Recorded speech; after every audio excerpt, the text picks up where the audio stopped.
Buenas tardes. A continuación presentaremos el parte médico relacionado al COVID-19 en el estado de Yucatán. Adelante, doctor. Gracias, Químico. Este es el parte médico de este sábado 13 de noviembre.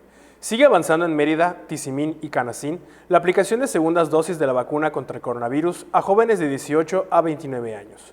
Hay que recordar que el próximo domingo 14 de noviembre se aplicarán segundas dosis de la farmacéutica Pfizer contra este virus, a quienes falten por completar su esquema, en el macrocentro del multigimnasio Socorro Cerón de la Unidad Deportiva Cuculcán.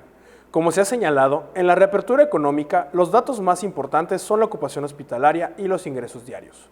El día de hoy tenemos 61 pacientes en hospitales públicos. 69.635 pacientes ya se recuperaron, no presentan síntomas ni pueden contagiar. Esta cifra representa el 90% del total de contagios registrados, que es de 76.619. Hoy se detectaron 46 nuevos contagios de coronavirus, 26 en Mérida, 4 en Canacín, 3 en Humán, 2 en Progreso, Sellé, Valladolid, 2 foráneos y 1 en Buxots, Junucma, Copoma, Tixpehual y Tzucacap.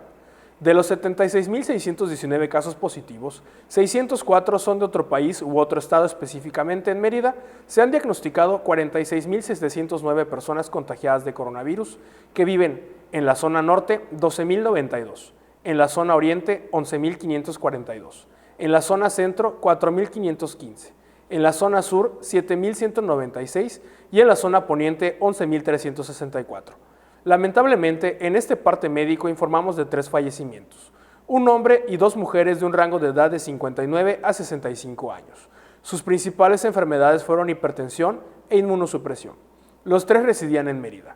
En total, son 6.360 las personas fallecidas a causa del coronavirus. De los casos activos, 563 están estables, aislados y monitoreados por personal médico de los servicios de salud de Yucatán. Presentan síntomas leves. Como ya se mencionó, 61 de los casos positivos están en hospitales públicos y en aislamiento total.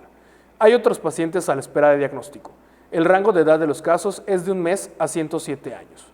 Los indicadores semanales del Semáforo Estatal de Salud marcan color amarillo. Hasta aquí mi reporte químico.